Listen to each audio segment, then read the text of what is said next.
स्वाति मालीवाल को अब दिलीप पांडे का जवाब। मालीवाल शर्म करे, राज्यसभा से इस्तीफा दे। राज्यसभा सांसद आम आदमी पार्टी ने बनाया, लेकिन स्क्रिप्ट बीजेपी की। मालीवाल ने कहा था आतिशी का परिवार आतंकी अफजल गुरु का बचाव कर रहा था, दिल्ली को अब भगवान बचाए।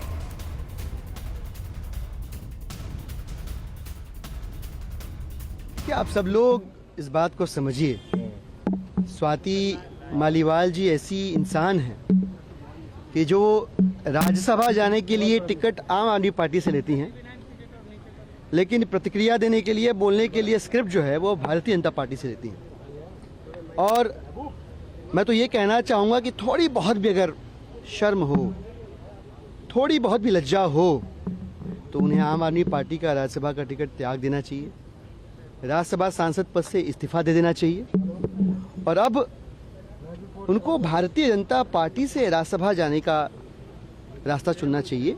राज्यसभा में रहने का शौक है तो भारतीय जनता पार्टी से राज्यसभा का टिकट लेना चाहिए उन्हें। धन्यवाद।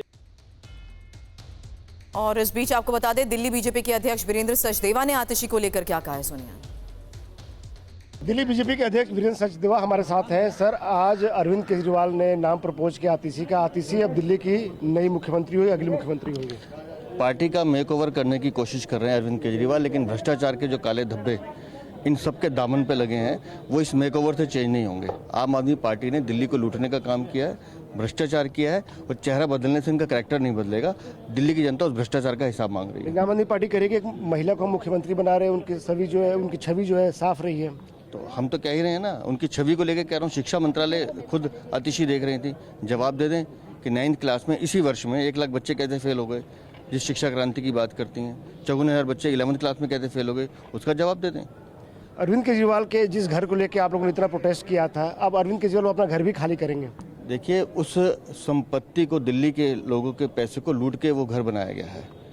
वो घर खाली करेंगे या नहीं करेंगे, हम ये कह रहे हैं कि उस घर को जनता के लिए खोल के दिखा तो दें कि उस ऐश गांव में अरविंद केजरीवाल जिस 2 करोड़ के बिस्तर पर सोते थे, दिल्ली की जनता देखे कि उनके खून कमाई के पैसे को कैसे अरविंद केजरीवाल ने बर्बाद किया। जीत भाटी हमारे सहयोगी हमारे साथ है। जीत, आपने सुमंत को सुना होगा, जो उन्होंने बताया कि किस तरीके से सत्र की प्लानिंग को लेकर भी अब आगे क्या प्लानिंग है, प्लान ऑफ एक्शन रहने वाला है। मेरा सवाल बस ये है, थोड़ी देर पहले एलजी भी बधाई दे रहे थे आतिशी को, तो क्या नई सीएम आतिशी और एलजी के विवाद को लेकर सुर्खियां मिलेंगी या इस पर विराम लग जाएगा?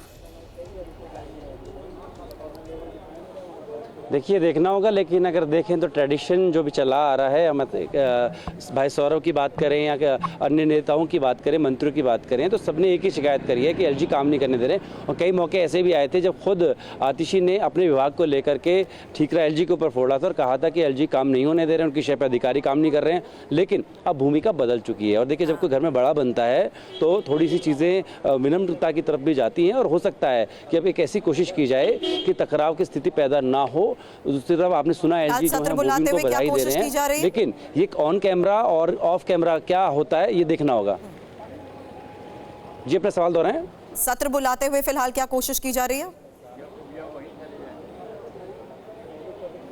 देखिए, 26 और 27 सितंबर को सत्र बुलाया जाएगा और 6 महीने में सत्र बुलाना ही होता है। 8 अप्रैल को जो सत्र पहले बुलाया गया था, इस और 6 महीने का बुलाना होता है, तो इसलिए ज़रूरी है कि अक्टूबर से पहले सत्र बुलाया जाए। इसको लेकर के 26 और 27 सितंबर को सत्र बुलाया जाएगा। लेकिन हाँ, स्थिति बदल जाएगी। इस बीच केजरीवाल का इस्तीफा मंजूर होना है और साथ में आतिशी शपथ लेंगी, तो जो नई सरकार होगी उसका कैबिनेट का रिशफल होगा, नए जो मंत्री हैं 2 उनको शामिल किया जाएगा, उसके बाद जिम्मेदारी तय होगी और एक तरीके से विधानसभा में बताया जाएगा कि आगे की रूपरेखा क्या होने वाली है। तो उसके लिए 26 और 27 सितंबर को विधानसभा सत्र भी बुलाया गया है। चलिए, शुक्रिया आप तीनों का फिलहाल इन तमाम जानकारी के लिए। आपका बड़ी खबर पर नजर बनाए रखें।